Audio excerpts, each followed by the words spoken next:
Welcome, everybody. We end up our architecture commission part with a look back at 3 very nice tours we had in the last 4 years since the last Congress, live in Taiwan. After the presentations we had yesterday, after the Dutch tour, everybody felt that we really need to get together live again. So I hope maybe in the end of this presentations we have today, we can also talk a little bit about what will the next be somewhere in Calgary, Canada, or wherever. Yes, we normally come together each year somewhere in a country or in a city, and sometimes we combine it with the Congress or PQ. And today we have 3 tours to share with you and go back in time and remember all those nice moments. We start with the tour in Taiwan, which Louis is going to take us. Where Louis is going to take us. We did a nice tour after the Congress there. The year after that, in 2018, we went to Chicago, and Greg Cook was going to tell us something about that, but he is not here yet, so I hope he will come. And the last one was after PQ from Prague to Berlin, and actually Reinhold Alberto was going to tell us about it because he organized that. But he's in hospital, so luckily we found Peter Ruttenhall to replace him. So Peter, you are the last. Louis, do you want to start with? Yeah, first, Mike, I have a question. Did you hear anything about how Reinhold is? No, I only had some contact with his office, and I tried to ask politely what has happened, but they didn't refer to that. And I only know that he is recovering from his fractures. So that doesn't sound really good, but it's no accident. But I don't know what kind of accident. Okay, well, I hope it's he's yeah, he's I will well. send him a card as well. Or from the AC, I will send him a card to wish him better. That's nice. That's nice.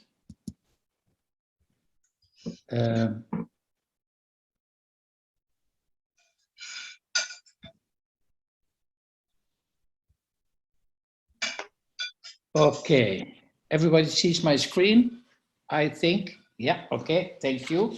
I will do part of this. I read it from paper because there are a lot of numbers and figures in it, so I have to read a little bit to be as precise as possible. And I discovered my presentation, it only shows theaters. And that's very strange for me because I always think that a theater without people is an empty shell. So for me, theaters come to life when there are people in it. You see some pictures with people in it, but I have no pictures of the group with which we had the tour. And it's a shame. I want to apologize for that because it takes away a little bit the human factor of the group and the group dynamics. However, it's also about the theater. So we had World Stage Design 2017 in Taipei, in Taiwan, and as a part of World Stage Design, we organized a tour after that through theaters in Taiwan. We went all the way from the north of Taiwan to the south, from Taipei City to Kaohsiung, which is a distance of approximately 375 kilometers. So that defines a little bit the size of Taiwan, which is very similar to the Netherlands, to my country. And we went by bus, and it took in total 4 days. And we were with approximately 20 people attending this tour. We visited 2 theaters in Taipei, Cloudgate Dance Theater and TPEC, the Taipei Performing Arts Center. Then we went to Taichung in the center of the country. There we visited National Taichung Theater. I went to Cloudgate. John, can you mute? Faulkner. Thank you. We went also to a historic theater in the Wu Feng Lin Family Garden in Taichung. And then from there, we went to the south to Kaohsiung, where we visited the National Kaohsiung Center for the Arts, Wei Wuying. And of course, when you explore Taiwan by bus, you get a chance to experience a little bit of the culture. And for me, a very important part of the culture is the food. How is that possible? Then our first stop, which was a very exciting one, is what I call the Theater of Life. It's the Cloudgate Dance Theater. That theater is situated in the Tamshui district in a very nice park at the outskirts of Taipei. And Cloudgate is the national dance company of Taiwan, and they perform modern dance and they tour all over the world. They are really famous all over the world. Their theater is a real inspiring theater as a whole, and it's very well connected with the natural setting around it. Cloudgate has with this theater and its surrounding the perfect serene setting which supports the artistic needs of the company. A great deal of this was achieved by the artistic leader of the company, Lin Wai-min, who got retired a couple of years ago, but he was the founder of the company and a very famous man, especially in Taiwan. I saw some performances where he was, and he's a rock star. The theater has been opened in April 2015, and the architect was Huang Shengyuan, a Taiwanese architect, and he worked very closely together with Lin Wai-min. The theater has one auditorium with 450 seats, and a very nice touch is the glass facade of the stage, which you can see in the center photograph, which connects the stage with the very inspiring outside. And outside, there is an outdoor theater for 1,500 people. And furthermore, they have, of course, rehearsal facilities, studios, everything what a modern dance company needs. Then we stayed in Taipei and we went to TPEC, the Taipei Performing Arts Center. And this theater, which was still under construction at that time, is designed by OMA, the architecture company of Rem Koolhaas from the Netherlands. It's situated in the Shilin district, which is a very vibrant district in Taipei, and it's very well known for its night market, the Shilin night market. And as you can see, the building is very contemporary.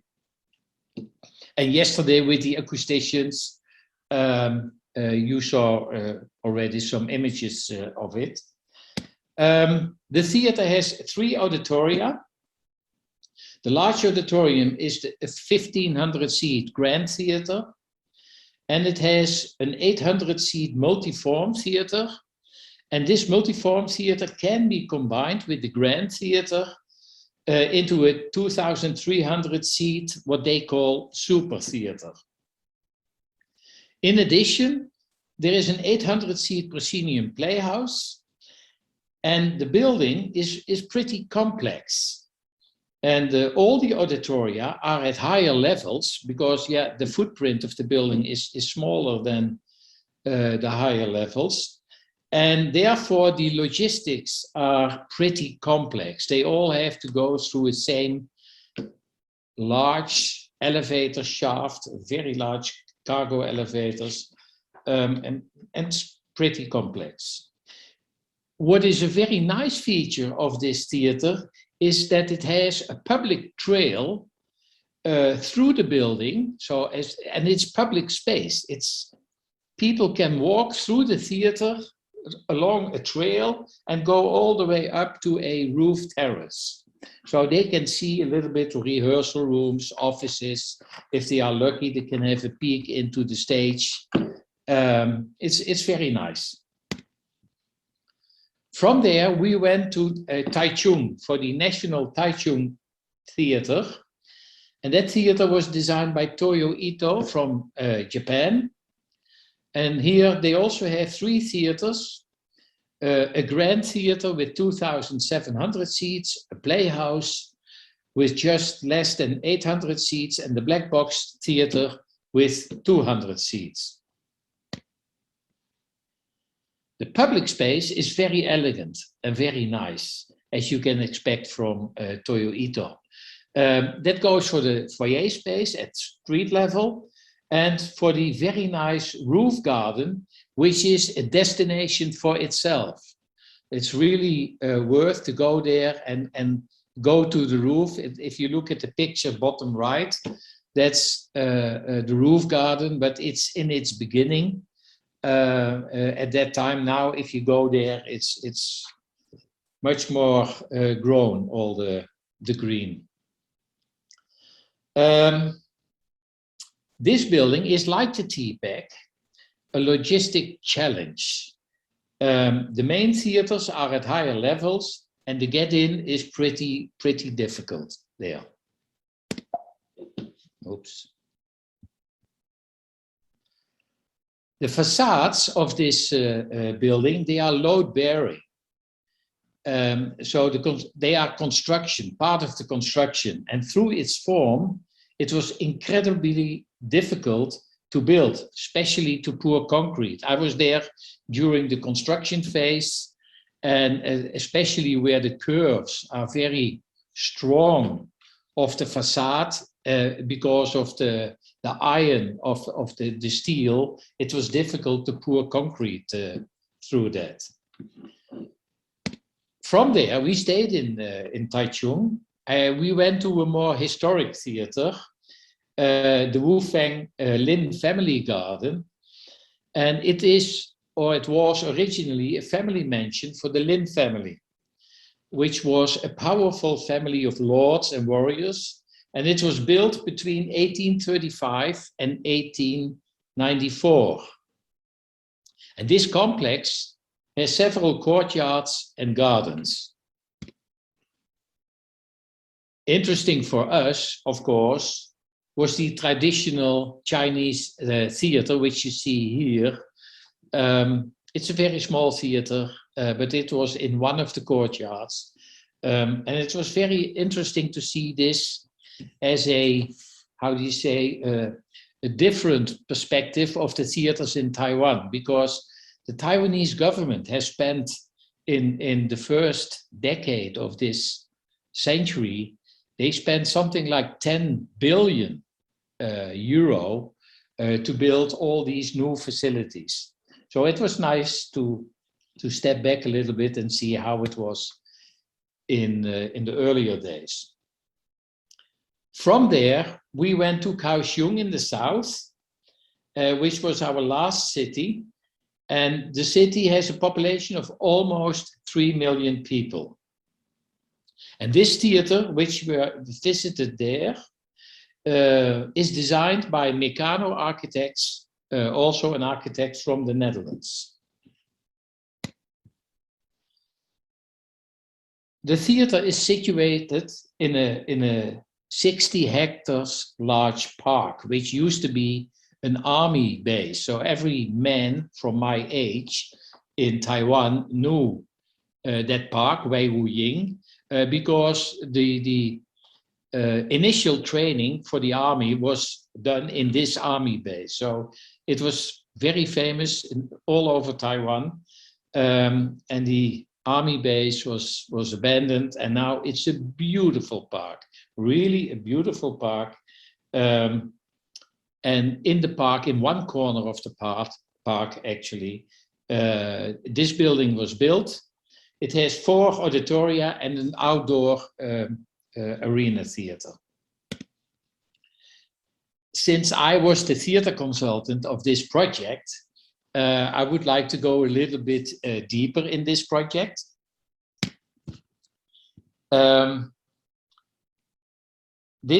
Each theater in this building has its own bubble. So here you see 6 bubbles, but 4 of them are the theaters.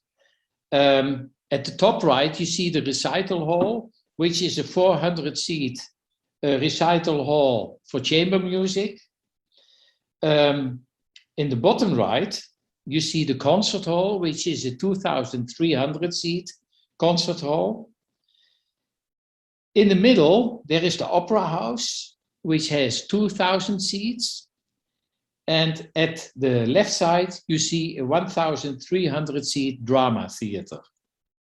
And all the gray area in between, that's public space. So there is one big roof, and you can walk through the public space, and you can enter from the subway station, walk through the building, and get out at the backside and enter the park.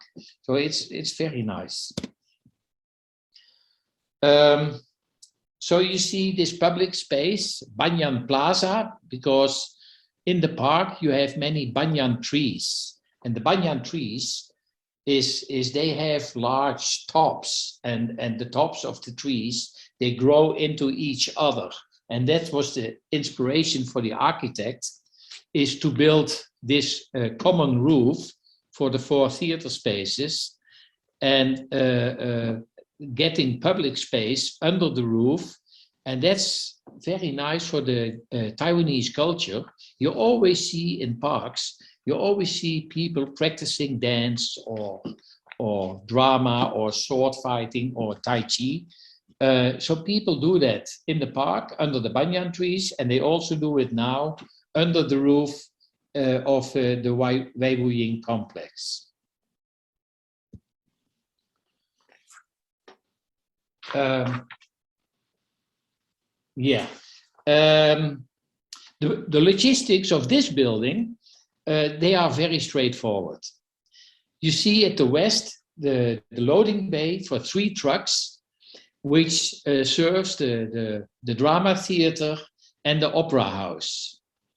At the east, you see another loading bay for 2 trucks, and that loading bay serves the recital hall and the concert hall, and it also serves as an extra bay for the opera house if that is needed.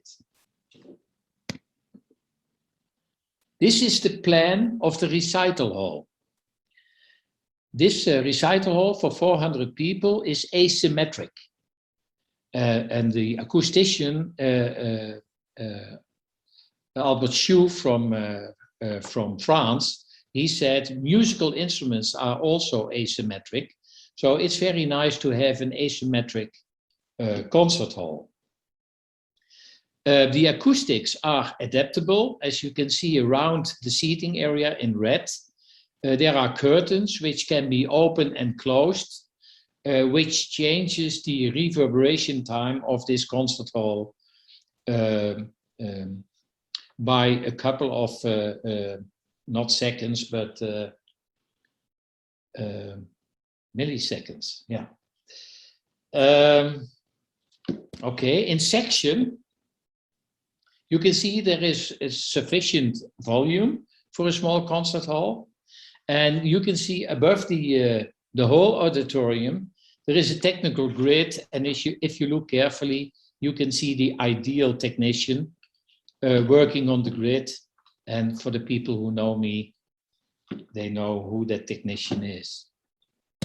Here you see some photographs of the recital hall, and you can see the upper part of the walls.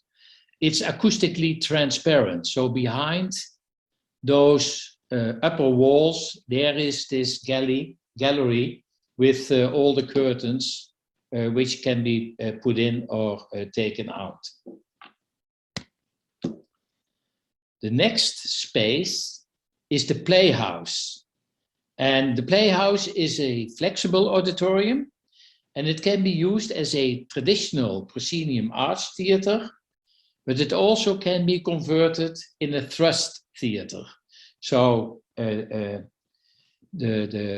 seating area, which is marked, that part can be changed, can be converted from a seating area into a thrust stage in the auditorium.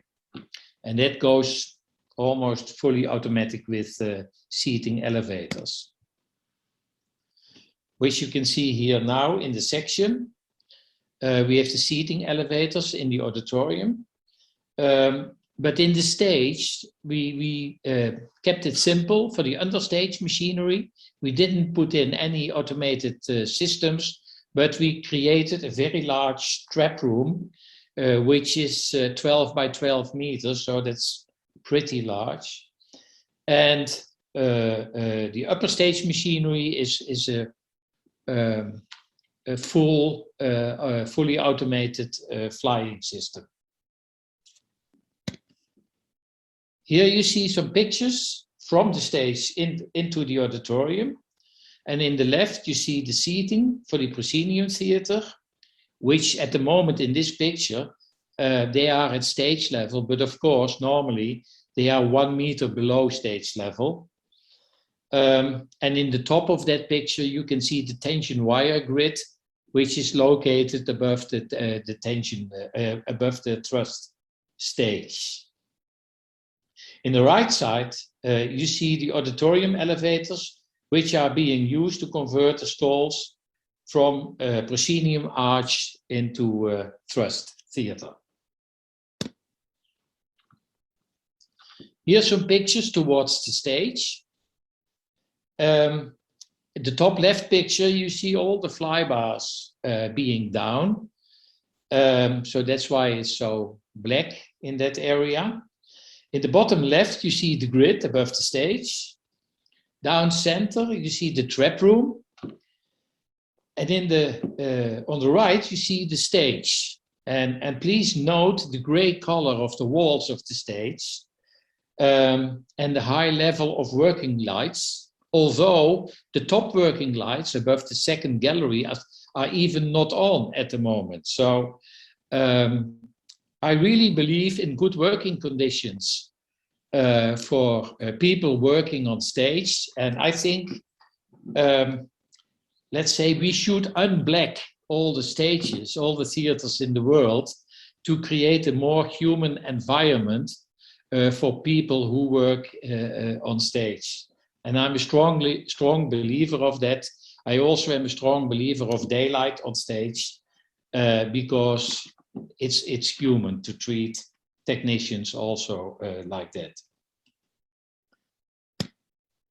This is the concert hall. It's a vineyard-shaped auditorium with a stage with orchestra elevators in the stage.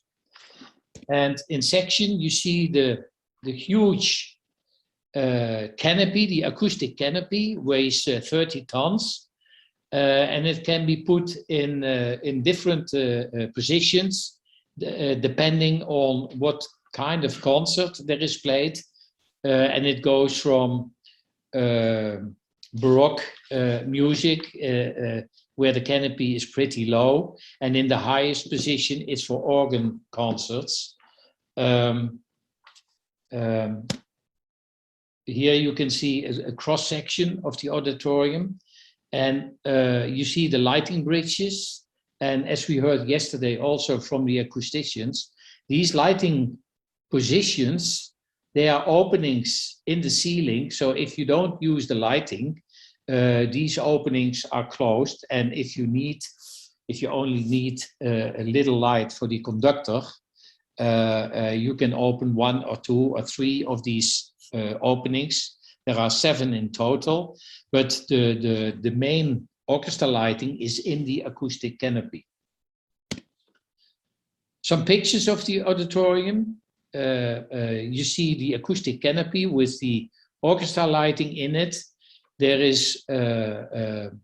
are openings for rigging, so chain hoists can get through the acoustic canopy to below.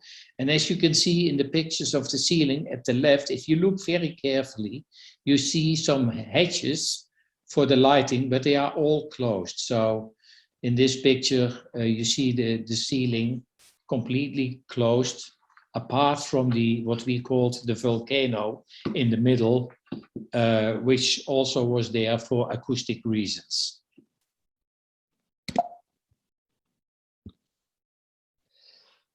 The next one is the Opera House. It's a full-scale opera house with side stages as large as the main stage, and also a backstage, and they are all equal sized. It has stage wagons, so you can travel a complete set on and off stage.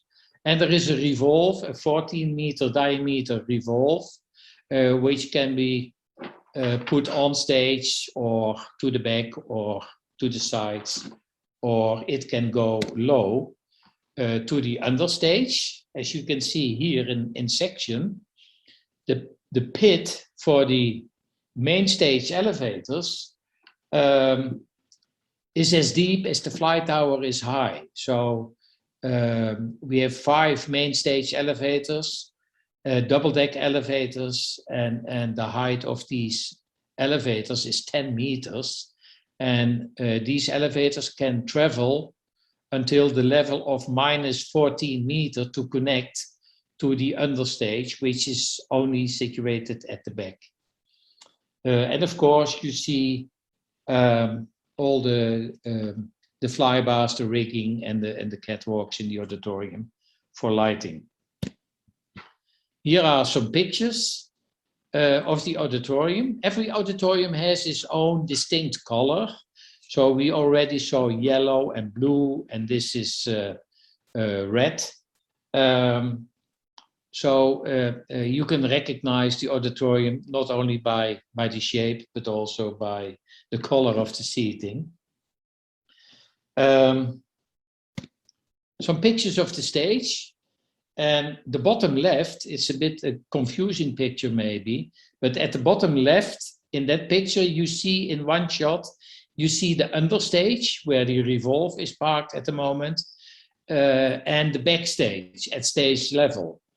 And you see also, if you go below in the basement, minus 14 meters, you still have this bright feeling of the stage area.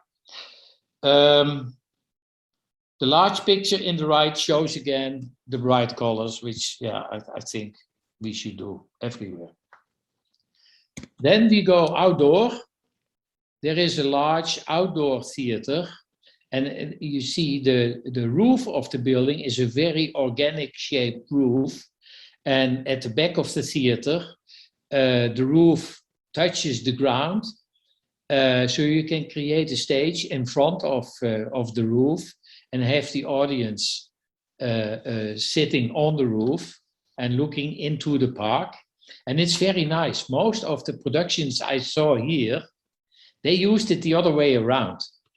So as a theater consultant or as an architect, you can think whatever you want, but then the creative people, they come and they do something completely different from what you expected. So I saw large audiences in the grass in front of the outdoor theater, and I saw a crowd of more than 10,000 people watching a performance played on the seating area of this outdoor theater. So that's very nice to see that they really use all elements of the building, even in unpredicted ways.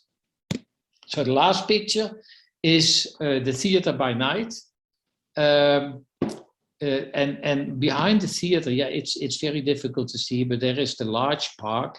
It's a bit dark, but in the background you see the skyline of the city, and this ended. This scene ended the tour of all the great theaters of Taiwan. So thank you. Thank you, Louis. It seems so long ago that we were there. And this food, yes, that was really nice.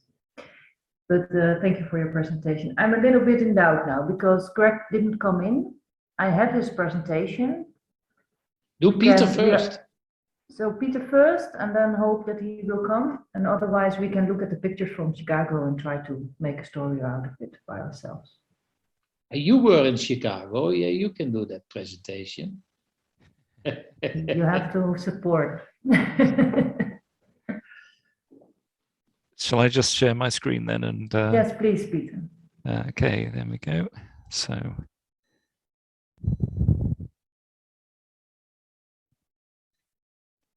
that should be it. Is that coming through?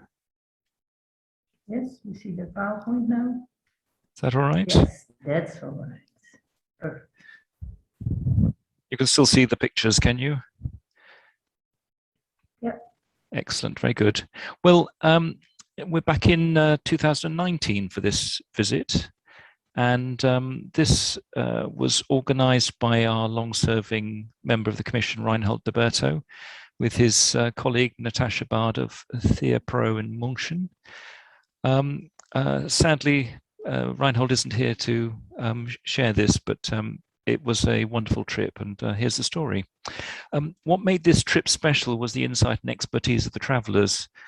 All were experts in their field or interested parties from around the world. There were 17 of us, and we were representatives of 7 nations from Germany, Finland, Netherlands, Poland, Sweden, the USA, and the UK. And this was all open to all members through our Oystat centres. The tour took in 7 theatres, historic theatres in Czechia, formerly the Czech Republic, and East Germany.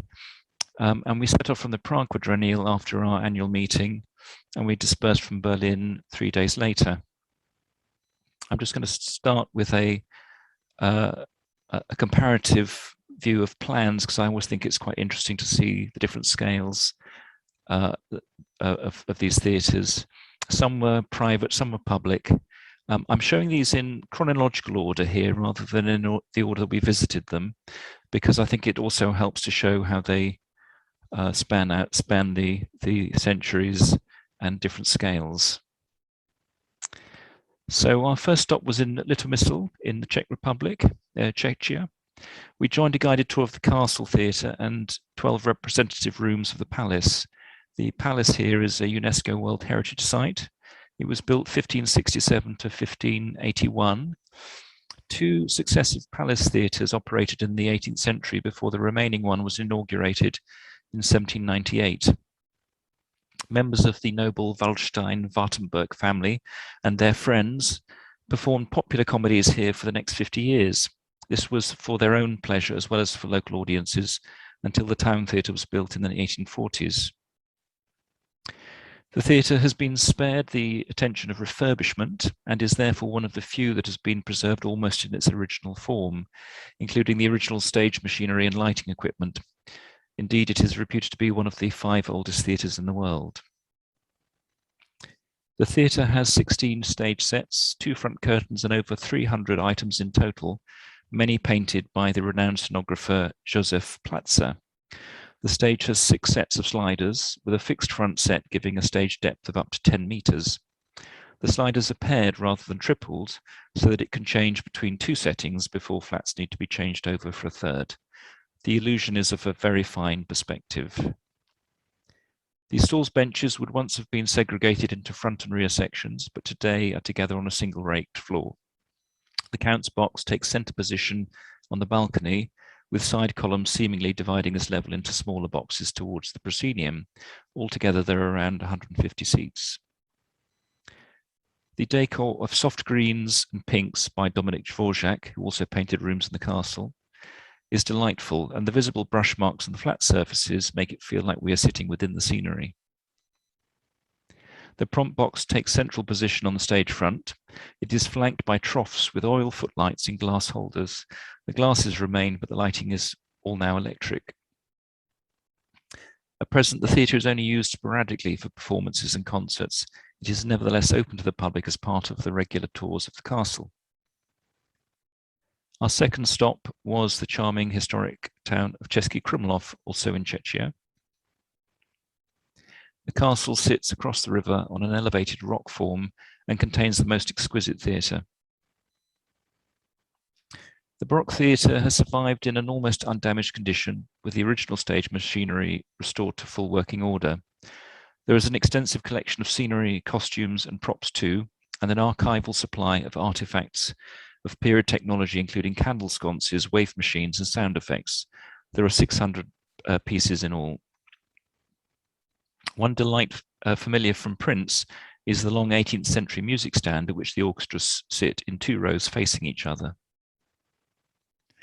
The first castle theatre was built 1680 to 1682, then reconstructed 1765 to 1766 by Joseph Adam of Schwarzenberg as a modern theatre and equipped with decorations and advanced technical equipment.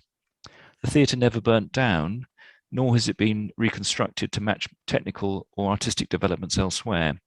It makes it another place in which to study theatre artifacts of the 17th and 18th century in an authentic context. The stalls floor is level, but with later wooden benches stepped up on a rake platform. These provide seating for up to 312. In the balcony, there is a central box with chairs and benches on the sides. It is easy to be delighted by the trompe-l'oeil of the beautifully painted room, as much by the perspectives of the original cloths and flats on stage. The wing pieces are mounted on 3 sets of sliders in 5 pairs, which can change from one scene to another in a few seconds. The back cloths take a little longer. There are 13 original scenes to choose from, all created by Viennese painters Johann Wetschel and Leo Merkel.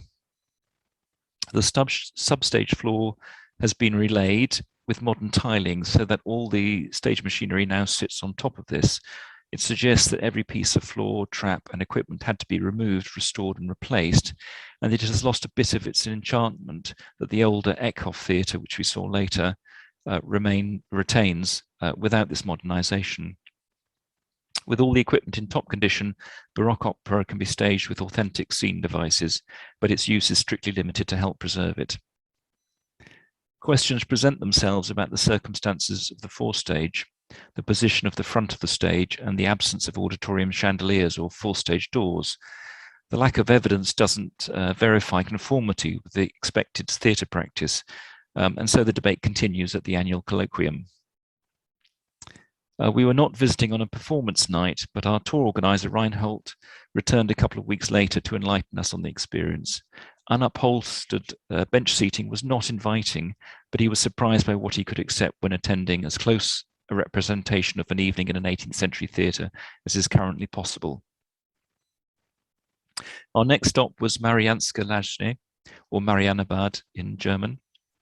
This is a spa town in the west of Czechia, with a mosaic of parks and noble houses, mainly from the Golden Era in the second half of the 19th century, when many celebrities and top European rulers came to enjoy the curative springs. These included Goethe, Chopin, Wagner, Nicholas II from Russia, and Emperor Franz Joseph I. The pavilions, arcades, and grand hotels are an equal attraction. The town theatre is a seemingly charming 335-seater in a horseshoe form designed and built by local builder Friedrich Zickler, with widening balconies towards the stage. Step stalls and 2 balconies offer a compact environment, but with space to breathe. The sad consequence of a municipal refurbishment in 2008, with no specialist theatre architect or consultant, is that the building has lost much of its charm. The white paintwork is too white, the blue is cold, the seats are a little too low and too far away from the balcony front for a decent view. The stage edge has been brought too far forward and so is not visible from above, and the pit has been covered over and would be too small for any real use. The stage is even carpeted and shows the imprint of retained traps in a revolve dating from 1905 reconfiguring. This is a working theatre with a mixed programme of music and acts, including the occasional visiting drama, but how sad that it appears to be a modern replica of the 1868 building rather than a respected older auditorium. Travelling into Germany, we took a short stop at the Bayreuth Festspielhaus, built by Richard Wagner for his operas. The stage was closed for rehearsals for the 2019 Summer Festival and therefore was verboten to us. We had to make do with a view of the foyers. The exterior was immaculate, as one might have expected, and provided a good backdrop for our group photo. But we had come to view the Margraville Opera House, also in Bayreuth. Built between 1745 and 1750, it is one of Europe's few surviving theatres of the period and has been extensively restored to show it in immaculate condition. The theatre was built at the instigation of the Margravine Wilhelmina, a favourite sister of Frederick the Great, who was herself an author, composer, and the director of court opera. It opened with the lavish festivities surrounding the wedding of her daughter, Princess Elizabeth Friedrich Sophie, who was aged 15, and Duke Karl Eugene of Württemberg in 1748, hence the 1748 date. It was modelled on the great opera houses of the time in Vienna and Dresden. Its interior, with 3 tiers of loges, parterre, and imposing proscenium, made entirely of wood, was designed by Giuseppe Galli Bibbiena, arguably the most important theatre architect of his day, and in an Italian late Baroque style, which adopted his characteristic bell-shaped plan. In the bell-shaped plan, the balconies widen towards the stage rather than turn in towards the proscenium, as later theatres did. The Margraville is shown on the left, in comparison with 2 later Bibbiena theatres in Bologna and Mantua, showing similar balcony shaping. The interiors by Bibbiena's son Carlo, who also worked at the court for 10 years as set design and festival decorateur. The permanent decoration detail is magnificent, but with restrained elegance. Simple carvings are embellished with painted faux architectural details to very elaborate effect. Tones of grey-greens, gold and ochre frame panels of soft and midnight blue and flashes of salmon pink.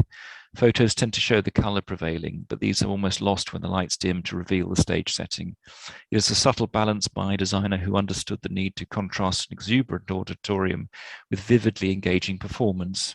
This was a period when theatre design involved both auditorium and scenery. It is a relief that the royal blue curtain on the right-hand picture, which was used to mask the narrow 10.5 metre wide safety curtain opening of 1936. This has been removed and supplanted with a pink-red board on the right, on the larger original proscenium size, which is 12.5 metres wide in the main picture. The theatre has been adapted over centuries to make it suitable for the changing fashions of theatre, so we may be grateful that only the stage has changed and not the auditorium. Behind the proscenium, the stage is modern, with part flying within the original roof profile. The museum has created a setting of replica wings and headers, no longer possible in the sliders, as these were removed in 1961. And these are beautifully painted in the perspective trompe-l'oeil, but in 2 cloths, upstage arch and back cloth, rather than 5 pairs of quadruple sliders as the original theatre would have had. These modern renderings are ravishly beautiful as long as you sit centrally. The 27-metre deep stage attracted the composer Richard Wagner to the theatre, but he instead set up his own festival theatre on the hill. The stage is now shallow with dressing rooms inserted into the upstage depth. It can and does take in touring drama and opera. The restoration finishing in 2018 has conserved and stabilised the material of the building, and especially the paintwork of the auditorium, so that its fading grandeur is preserved. One cannot fault this aspect, but there are modern intrusions that do not appear to be sensitive to the context. Our Oistat experts offered many opinions, but no conclusion other than puzzlement and some disappointment. For instance, the stage front is set back to the upstage proscenium columns. The thinking behind this may have been that contemporary performances would work better behind the proscenium. A 4th stage can be added, with rostra, but the playing area feels too far upstage. The forestage would have been where the action took place, in front of the proscenium, and the architectural details point towards this. The new stage front is plain vertical boarding in light timber. The stage floor has lost its rake. It is of orange-stained softwood boards. The auditorium floor has been raised by 60 millimeters at the rear, conspicuous by the reducing of the first riser of the stair, and in wide planked light timber with a plenum introduced below. Was this also to provide a stronger fixing for the new seats, we wondered? Reference suggests that the floor would have been flat throughout for dancing, even if a shallower rake would have aided sight lines. The courtiers would have stood behind the Margravine, who preferred to sit forward. 80 miles north, the Eckhoff Theatre at Friedenstein Castle in Gotha has the oldest functioning stage machinery from the 17th century, which survives intact despite reconstruction and refurbishment of the architecture around it. This theatre occupies the ground, first and second floors, on half of the castle's forward tower on the left. Built in 1683, the theatre is presented today in its design from 1775, when a second balcony was added. Modern German theatre started here. Until 1778, Konrad Eckhoff, the father of German acting and creator of the realistic style in theatre, served as director of Germany's first fully employed theatre troupe. The stalls now has individual seats with a central box on the first gallery, with chairs and benches on the sides and an almost hidden upper level for servants and the occasional guests. Today, capacity is 199. The stage is narrow at 6.1 meters wide and feels small under a low header in the proscenium arch. It would have offered better proportions to the stage had the header been raised. 2 chandeliers hang over the forestage to illuminate the room and the downstage performers. The stage is otherwise flat and the stalls stepped with modern risers to improve sight lines. The stage machinery is operational, but only with a 16-strong team to turn the windlasses below. There are 7 sets of wings and 3 sliders each, plus tumbled backcloths. Sadly, the original scenery is gone and the modern reproductions are less expertly rendered. Overall, this is a delightful, compact theatre, and one can imagine the princes and princesses of the Saxe-Gotha-Altenburg family having a wonderful time learning the art of theatre. The contemporary festival season of plays, concerts and opera has run every July to August since 1996. On then to Großkochberg and the private theatre Schloss Kochberg. The ensemble of Palace, Park and Theatre, once the country estate of Goethe's love, Charlotte von Stein, is a beautiful setting for the carefully restored neoclassical private theatre. The Liebhaber Theater, literally the Lovers Theatre, was built in 1800 for Karl von Stein, who wanted his own Weimar-style Court of the Muses at his country estate. The pavilion housing the theatre to the side of the main house was a summer house, before a stage was added to the central square room that now accommodates 75 chairs. Stage and seating are unfortunately on the same level, although low rostra have been introduced in the stage recess to raise the performers. Behind them are full-height windows, so that the action takes place as if in the open air. The sun sets in the upstage left corner, presumably on cue, and performances are timed to maximize the impact of the natural sky. To avoid glare, somewhat harsh front light is added, and being tungsten, makes the minstrel's gallery behind the stage an overly warm space for the accompaniment. A cymbalon rests over the proscenium arch to provide an even more ethereal sound than normal, and the technical level behind the audience completes the upper levels. The entire room is decorated in handcrafted marble wallpapers from Leipzig, which add a fussy detail to the room. A more relaxed texture by a scenic artist might have been adopted, but authenticity is important here. These papers are replicas and are therefore aiming to retain the effect of the originals, as indeed are the productions, which nobly follow period performance research. Costumes are recreated at considerable expense from historical drawings, and any setting is established by minimal period props. Even the dressing rooms are decorated as period rooms, complete with historic curiosities. There is one full-time member of staff, supported by a board, guest performers, and a host of volunteers and benefactors. The April to September programme includes Molière, Goethe, Haydn, children's performances, recitals and talks, plus events in the parks and garden, and a December Christmas market. Our final theatre was inaugurated in 1802 in the then fashionable Saxon spa town of Bad Lauchstädt. It is an important memorial to the life and works of the great German poet and playwright Johann Wolfgang von Goethe, born in 1749 and died in 1832. The theatre is named after him. The architect Heinrich Genz designed the building according to Goethe's desire for functional simplicity and modernity to support the stage action rather than compete with it. Sorry, I've jumped to. It is not therefore representative of the underlying trends of the time and turns its back on the exuberant Baroque detailing that had prevailed during the previous century. The auditorium did not establish a new trend in contemporary theatre building, but it was prophetic of later debates about theatre space, which continue today. The 7.3 metre wide proscenium is an unadorned opening and a plain end wall. There are no boxes, just straight side balconies and a semicircular balcony opposite and almost too far away from the stage for intimacy. The gentle curved vault to the ceiling is lined in canvas and painted like an awning might have been in a Roman theatre. Elsewhere, decoration is restrained. The pit is a shallow recess in the floor and can accommodate up to 25 instrumentalists.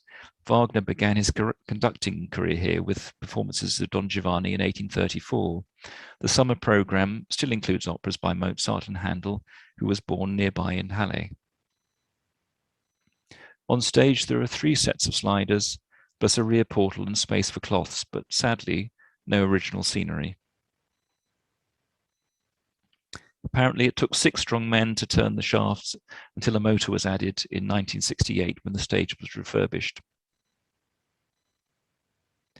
The stage is raked at 1 in 36, which helps with sight lines from the long and shallow stalls now seating 454. But the feature is probably more to do with the perspective of the scenery, plus performers stand so much better on a raked stage. The building is undergoing a rolling program of refurbishment, which I believe is finished now. That was the end of the tour before we departed in Berlin, but I thought it was worth having a reminder of the different shapes and sizes of the theatres we visited. These are all drawn to the same scale. But perhaps more illuminating is adding in the plans of the Court Theatre at Drottningholm and the original 1748 iteration of the Margraville in Bayreuth. There are distinct similarities about the stage perspective and the depth of the proscenium zone. After these presentations and the one yesterday of what we might have seen had we been able to visit theatres in the Netherlands, I'm looking forward to the next time we can meet in person and visit theatre somewhere else in the world. I'll just leave you with the final slide of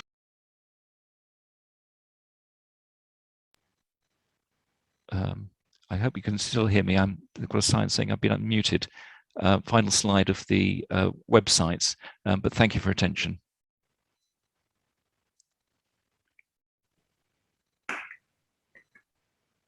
Thank you, Peter. You spoke about experts in the group, but I think you were sure one of them. You made a real lecture out of it, so that was really nice to have it in this way back again. I'm also very happy that Greg Cook did manage to get in. Greg, where are you? Show yourself.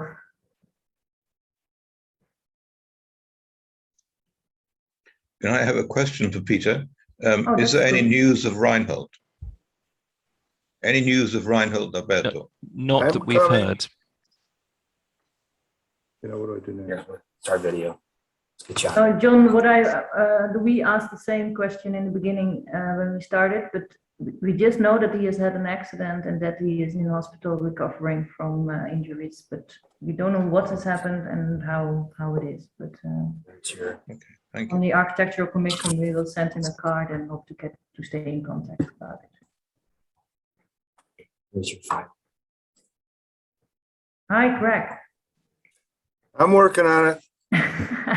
We swept the presentation. So you're the last now because Louis and Peter took us already to Taiwan and Central of Europe. Share screen. Okay, we're coming. Actually have a guy with me to help me. That's very nice. Okay, so I'll just go down. There you go. Let me just hit down. Yeah, you just hit down, yeah. Now we see the presentation mode. Is that all right? All right. You can actually see this? Yes. Okay, well, trying to follow Peter is a little tough. I mean, his surgical analysis of the theaters was truly impressive. That's not what you're going to see from me, that's for sure.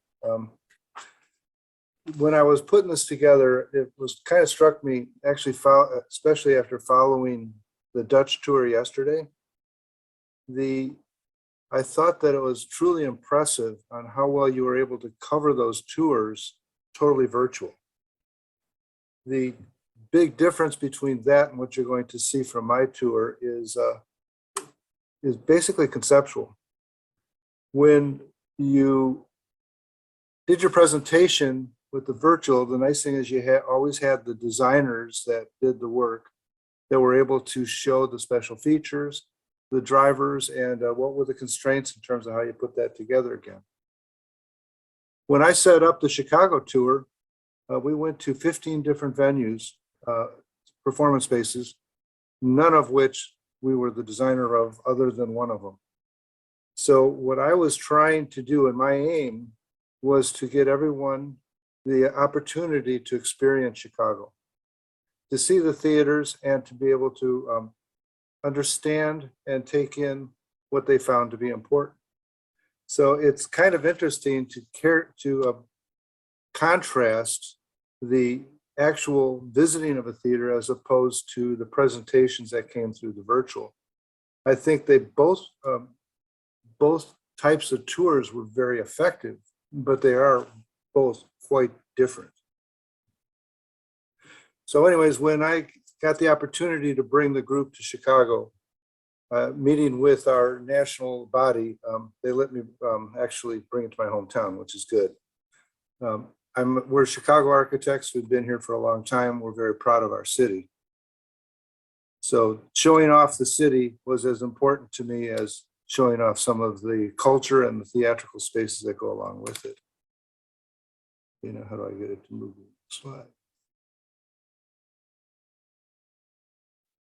Okay, so in order to start this, what I did is everyone is traveling a long way to get to Chicago. We took the first half day and we started with an architectural boat tour that goes down the Chicago River.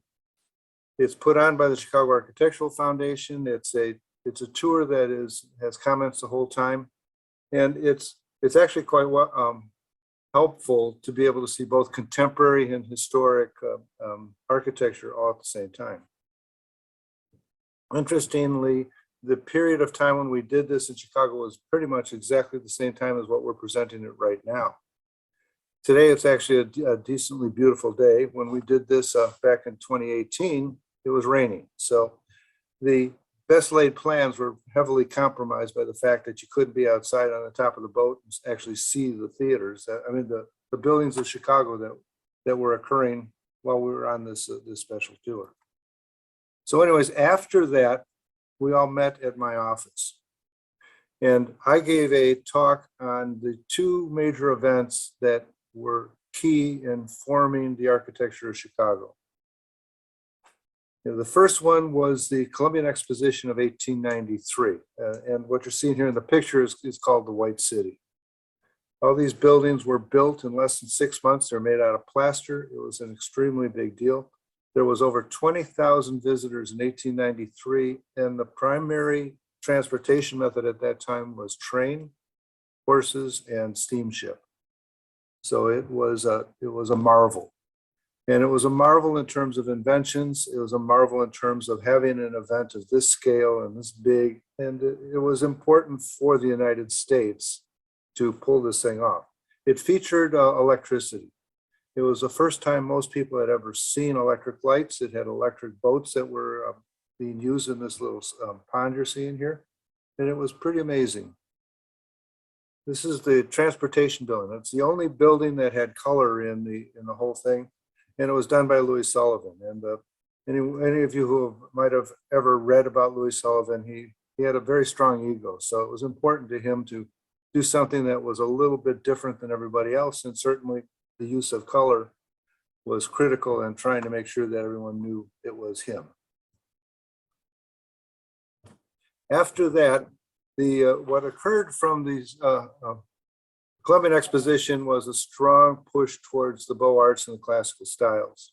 In 1933, Chicago hosted the next major exhibition. It was called the Century of Progress.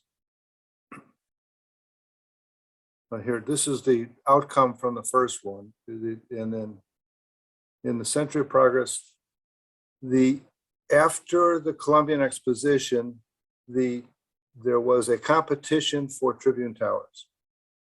The competition was trying to give a new style to high-rise buildings. The most significant entry was by Errol Saarinen, which was second place. The first place winner was more classical style by Hood and Howells. And the third place winner was our firm. So that was the Halliburton Roach entry. And this all preceded just before the Century of Progress. The Century of Progress was the start of modernism in Chicago. The Chrysler Pavilion, which is shown here, was the exhibit that our firm did. And it was kind of an important departure point for trying to get to the modern style and to try to show the boldness that is evident in Chicago, throughout the 20th century. Now, my slides are a little bit out of order, but this was the slide of the Chicago Architecture Center, which we started for when we did our boat tour.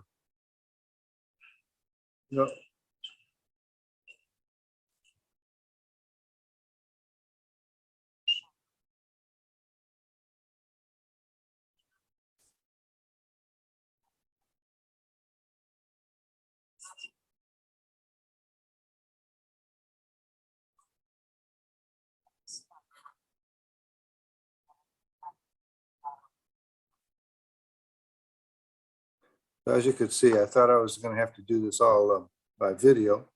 So I was showing different videos. Skip that one. We'll go to the next one.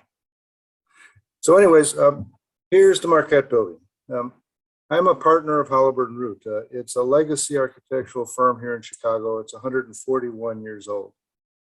The building I'm showing you is the Marquette Building, which our firm designed in 1895, and that's where our headquarters is located now.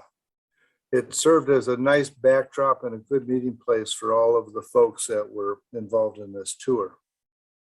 And I've been planning this tour for about a year.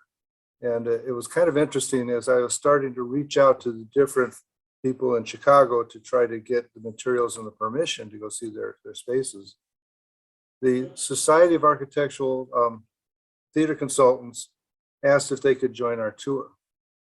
And we did that. And it was actually a nice addition to the tour because it brought in another level of expertise. And, obviously from what we just heard from Peter, it was pretty evident why they were a good addition to the architects, the international architects of Oistad. So it was nice to have that. And the other thing that they brought to us on day one, let's see, not sure what order I have here on these pictures. So on day one, they gave us a talk on the history of theater in Chicago. So it was not only appropriate to have their expertise with us, they also brought in some knowledge and some experience and some insight that we wouldn't have been able to gather with just our own particular group. So on the first day, actual day after their lecture, what we did is these are kind of a little bit out of order. So I'm just going to find these are way out of order. So anyways, we went and we first saw the Goodman Theater, and the Goodman Theater has two performance spaces. They have a kind of a proscenium theater, which is about 400 seats. And then they also have a studio theater that was about, I think it's around 250 seats. And so we were able to walk through both of those. We were able to see a little bit of the scene shops. We were able to talk to the people that were running it. After that, we went on a little bit of a walking tour. And on the walking tour, I'm going to go back. We went and we saw some urban design. And then we went and we had deep dish pizza. Because if you're in Chicago, you've got to at least get some of the items that make Chicago famous, which is our pizza. So we had pizza.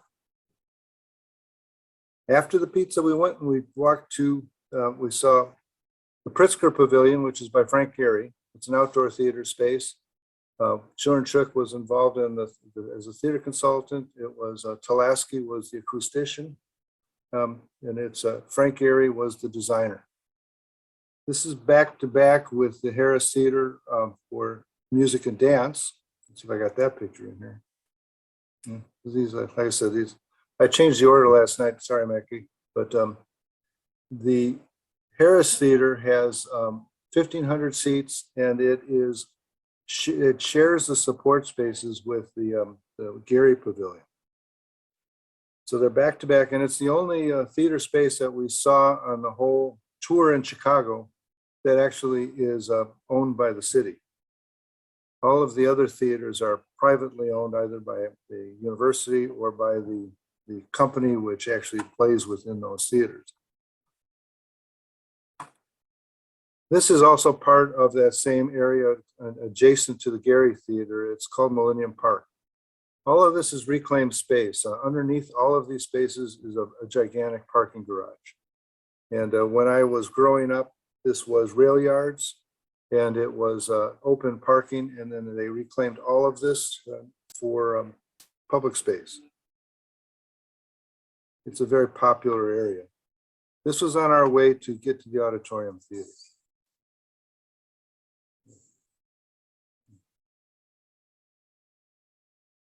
Obviously, they weren't playing in the space when we were here because it was too cold.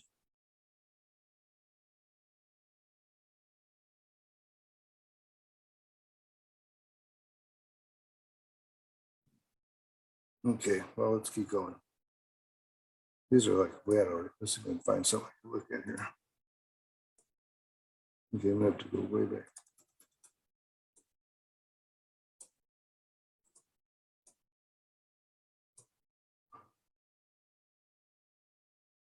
This was these were the pictures for the Goodman Theater. And that was we already did. Anyways, let's see if I got the Auditorium Theater in here. We don't. We went to one historic theater. Now, Chicago has several historic theaters. Most of them were done about the same era in the 1920s, and most of them were designed by Rapp and Rapp. The one theater that we did go to was the Auditorium Theater. And the Auditorium Theater was created in 1889. It has 4,300 seats. It is the granddaddy of historic theaters in Chicago. What made it kind of unique when it was first done is it was privately financed. And the people that put the money up, they knew that they were not going to be able to make enough money from ticket sales. So they added 400 room hotel and they put 163 offices with it as well. Trying to keep it going even when it's dark. Let's see. So what are we going to do next? There's one theater that we actually spent a fair amount of time looking at in depth. And that theater was Steppenwolf Theater. And what we did is after the Auditorium Theater, we went to Steppenwolf. We were met there by the original architect that did it, which was Morris Architects. We had the original board, the original member, the founder of the organization, Kevin Rigdon. And then what we did afterwards is we stuck around and we saw a show that night at the Steppenwolf. The next day, we had a lecture before we did our final days of tours. And that was by the board member that was responsible for both getting the new facility, financing the new facility, and explaining how you actually can do that in the city of Chicago.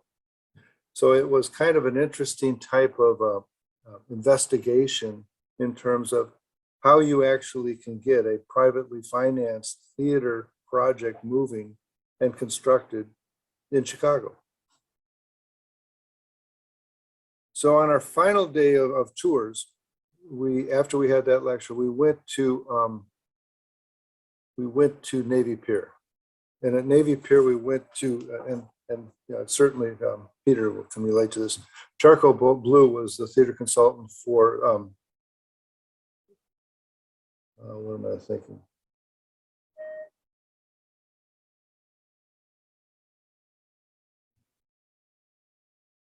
Having a blank there. Anyways, there was No two. problem. Thank you. There was 2 theater spaces that were looked at there. Shakespeare, and the Shakespeare Theater was very is very similar to the theater that's in England. And then they had a new space that they had added just recently, which was a more flexible space, which was very interesting because it can be reconfigured in many different ways and fairly drastic ways, and it's under a tent. So that one was pretty interesting. After that, we left and we went to the 2 areas that were distinctly different than any of the other tours that I've been to. And that was the DePaul Theater. And I think I have that picture in here. And that was, it's a academic facility. And it's on the north side of Chicago. And it was very well done in terms of the technical aspects of theater. And it's particularly focused towards the dramatic side as well as dance. After this, we went to the final theater that we were looking at a distance, and it's at the University of Chicago, which is the one in the upper right-hand corner. Let's see if I got more pictures of that one. Here we go. And Greg, just show us your pictures because you put so many time in it. Tell us what we see. Yeah, well, my pictures are all screwed up, so I mean, it's kind of hard to do this. I Doesn't edited matter. Yeah. This is here called the David Logan Center for the Arts. It's at the University of Chicago, Hyde Park, south side of Chicago. It was won by competition by Todd Williams and Billy Sen. They're well-known New York architects. They're currently working on the Obama Presidential Library. When they were selected for this, they had never done a performance space. So they collaborated with us, and we did all the performance spaces, and they were the overall designers and the ones that made this thing happen. It's a very interesting building, and in contrast to the DePaul Center, it's quite different. The whole theory in doing this had 2 predominant purposes. The first one was to try to force the collaboration of all of the arts. So where you see the sawtooth roof, that's for the visual art studios, and those are all aimed to the north to get good light. And then they also bring in the visual arts, the music, drama, even poetry reading, and all of the creative aspects of the arts. And so the thought was, if you bring all the creative people together and you have them live together, interact together, and make everyone aware of it. It's similar to what we saw in the Dutch studio for the Energy building, that you'll be able to benefit, everyone will be able to benefit from the creativity that is being housed within. And it actually works pretty well. The second purpose of the building is the University of Chicago is a fairly prestigious institution in America, and it's surrounded by an area which is very questionable. So the intent of the building was to try to engage the neighborhood. So this building during the academic year and during the week is all for the University of Chicago. But on the weekends and in summer, it is dedicated entirely for the neighborhood and the community. So there's a lot of engagement. There's a lot of activities, and it's really actually quite successful in trying to help break down some of those barriers between a institution that is pretty much walled off from everything and trying to engage a neighborhood that is tough. So and it's actually quite successful at trying to make these transitions. So here's some more pictures of that. And then this is the loft space. This is the performance space on the very top of the tower. And it was intended to be real warm. That's why it has all the wood. In terms of the Kierkegaard was the acoustician. They had to do a lot with the windows in particular because if you look through the windows, you can actually see the University of Chicago Hospital. There's helicopters that go by there fairly often, and the space is totally and completely acoustically isolated so that it can perform. See what other pictures I got. There's actually 5 different performance spaces in this space. The one we just saw, this is the main theater. We've also got there's a screening room for video and movies. There's the black box. Oh, now here's the auditorium theater that I talked about. This was the one that was by Louis Sullivan with Dankmar Adler, 1889. And this one here, we're going back to, this is Goodman Theater. So we'll just do the whole presentation backwards. There's the section for the auditorium theater. You must have been in a brilliant moment yesterday evening. Hey, you're being kind to me, but that's okay. I'll accept that.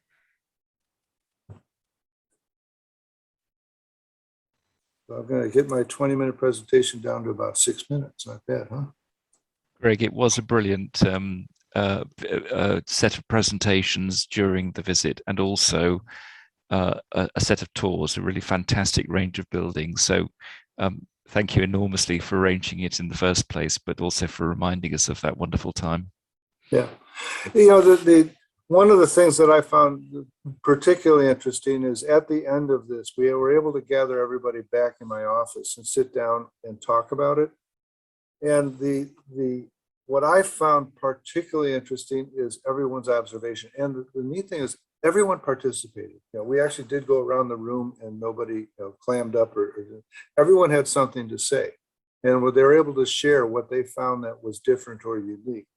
The one comment that I saw, which I really wasn't that aware of, was in a lot of countries, the culture of the city and the facilities are government funded. In Chicago, none of this was government funded. All of them was fundraised, and it was just comes from the benefactors that live here. And part of what when I started putting this together, what makes I think Chicago fairly successful is the universities. Both DePaul and the University of Chicago. We've also have Roosevelt, Northwestern universities. All of them have very strong theater programs. So that kind of feeds all of these smaller theater companies they're all actually thriving pretty well. And when you think about it, Chicago's in the center of the country. What is recognized as the heart of the entertainment is either Los Angeles or Broadway in New York. But Chicago is actually doing quite well. But it doesn't have that same cachet that the other two coasts have. And the people of Chicago are proud of Chicago. And it lives onto itself. And if nothing else, we seem to try harder. So maybe we can have some comments, or so I don't have. Yeah, to. maybe. Do you have 2 more slides to show? I'm not even sure what I got in here. This is like I that's said. This is all. The other 2 pictures you saw were Steppenwolf. Do you know how to stop sharing? Then we can see each other again. Oh, okay. How do I do that?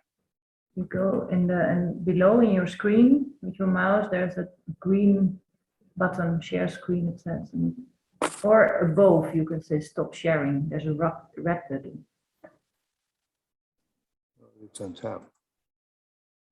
Stop sharing. There it is. Okay, Yeah, thank you. take it over, Greg. my dear. Yeah. Save me if you will. We will. No, and what I also can say about this tour in Chicago and what you said now too is what was really interesting was that you also had morning sessions with us at 8 o'clock or something like that, and that we had a historic lecture first before we went into town, just to understand the context of where we were, and I think that's very interesting too.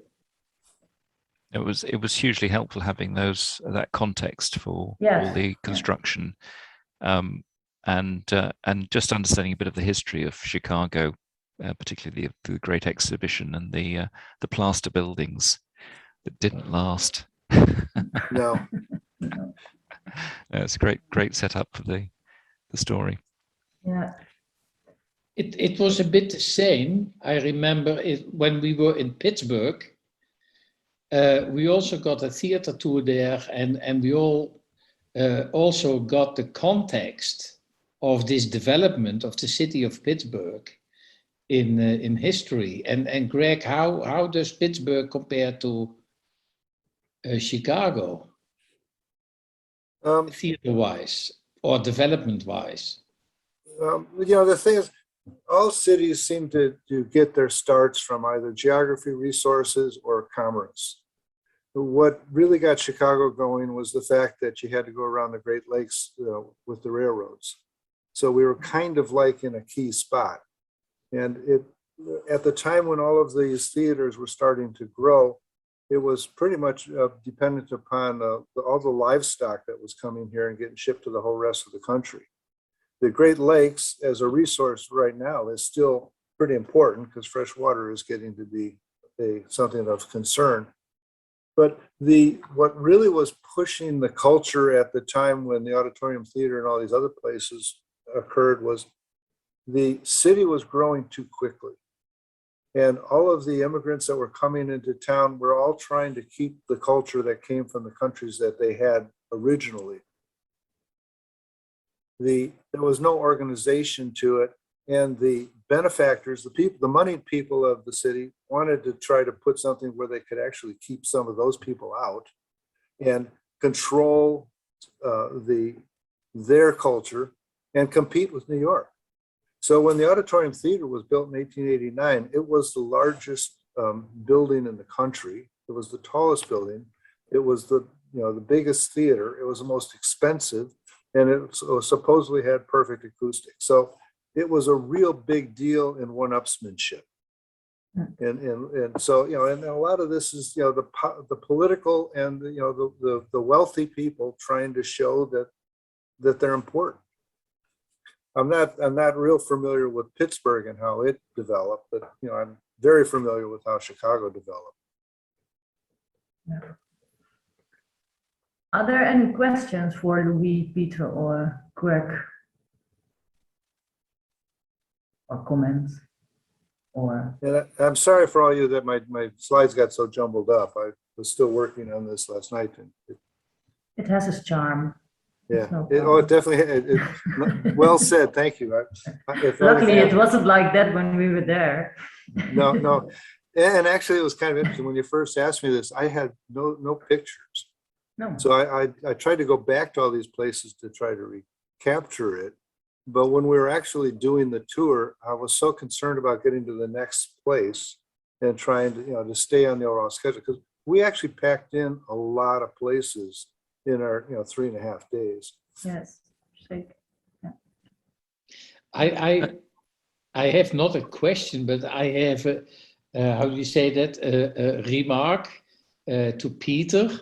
It's nice to see that the Goethe Theater had wallpaper or paintings in the stage area. So it was very nice to see that they all also were a bit concerned about, let's say, the working circumstances for the people working in the theater. So I thought it was only from this age, but they were ahead. Very good. Yes, you get your message across. We'll have windows, light colorings, and make the Thank you. stages better places to be. Louis, I have a question for you, and it's related to the buildings, but it's about all these buildings have opened at very similar time and require quite knowledgeable and experienced, skilled technicians to operate them. How's the training working in Taipei? I mean, or Taiwan. Yeah. I mean, what is the training opportunities there, or have they had to bring in people from outside the country? Well, this is one I saw coming when we started with the project in 2007. We won the competition, and when we started to work on it, really, in the first meeting with the client, I said start training, because in Kaohsiung in the south was very underdeveloped, and this theater was meant to bring culture to the south of Taiwan, because it's the same situation as in the Netherlands. We have Amsterdam, where all the babblers are, and we have Rotterdam, where all the workers are. But the money is earned in Rotterdam, in the harbor city. And that's the same in Taiwan. Taipei is the capital, and Kaohsiung, that was, at that time, it was the 4th largest harbor in the world, but no culture. So the government in Taiwan, they decided that they want to spend a lot of money, not only in Kaohsiung, and I forgot in my trip, we visited another theater in Kaohsiung, also by a Dutch architect, and I was also the theater consultant for that. So they spent a lot of money, not only in Kaohsiung, but also in Taichung and several other cities, because the government thought that culture is very important in society, so they spent a lot of money. I was a member of TATT, which is the Taiwanese organization for theater technicians, and they are the Oyster member from Taiwan. And so from the beginning, I started to say, guys, if this theater opens, you need a lot of trained people, etc. It went slow, but they started training programs. And after the project was finished in 2018, 3 years ago, the theater opened, actually last Sunday, 3 years ago, the theater opened, and then I was hired to coach the people. So until Corona interfered, but I went a couple of times a year, I went to Kaohsiung to help them to set up their organization and to help them how to work with all the modern stage equipment. But yeah, basically training was done in Taiwan. They didn't hire people from abroad, which I think is good. A lot of technicians came from Taipei, from the capital, but of course, they also built a couple of theaters there. So there is a lot of movement, and you can see if you are in those theaters, you see that the people are not very experienced, but they are doing well. I must say they are doing well. That's great. Thank you. I hope that we could also think a little bit about our next live gathering. Are there any ideas about it already? Because I didn't hear anything from Canada, because we have World Stage Design there, of course, but Canada is very big, so I don't know if there are enough theaters in an area you can visit in a few days. Or shall we? There are some interesting theaters in Calgary, and there's of course the Banff Cultural Center, where there's also a beautiful theater. But it's and I think Bert, I think, Yeah. if I may, that I know that area pretty well, but if you could do a tour around Banff and Calgary, and you could take the train to Vancouver, then you suddenly have a potential of many theaters in Vancouver, and I think it's nice. It's a very nice train ride, like the bus in Taiwan. You could do the train to Vancouver and extend it. I think it's worth to investigate. Yeah, there must be something from the Canadian entourage who will be willing to do that and to get it organized. Mhm. But it will certainly be interesting. Yeah. I'm going to ask. Mm. April. It'll be nice because if you see these 3 presentations today, like the scope of what we have seen in those 3 Yeah, travels, so many, yeah. is Yeah, incredible. and if You know, like If you add the Italian tour, which wow. Yeah, the first one was really interesting. Yeah. Yeah.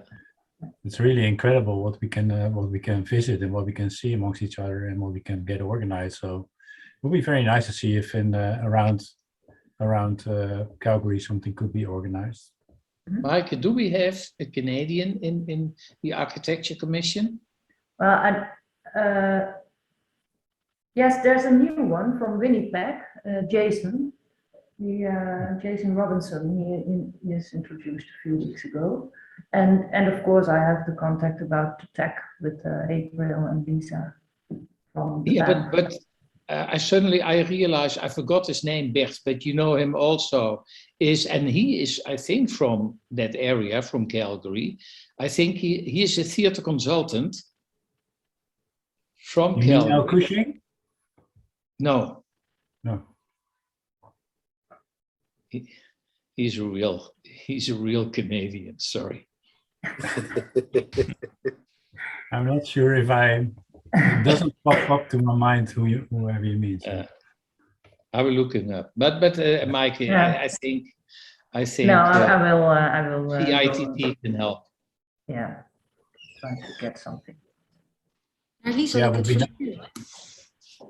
would be nice to extend our trip a little bit with a tour, like we usually do. Dat So. kon ik niet helemaal verstaan. Who is this? Oh, it's a sorry, Siri is talking. Somebody is. Siri is talking. Louis' computer is talking to him. Time to shut down the meeting. I have to step out, guys. Yeah, but I think we are finished, aren't we? So we can leave. And Thanks a lot. I did. Thank, 3. yeah, very much. Yeah. Thanks to that, and looking forward to do something like that again. It's very nice to Okay. revive the 3 trips. So very nice. Yeah, thank you all. They were very Well special. done. So Thank nice you. memories. Thank you. Yeah, thank Okay, you all. bye. Bye. Thank you. Thank you for having me. Bye.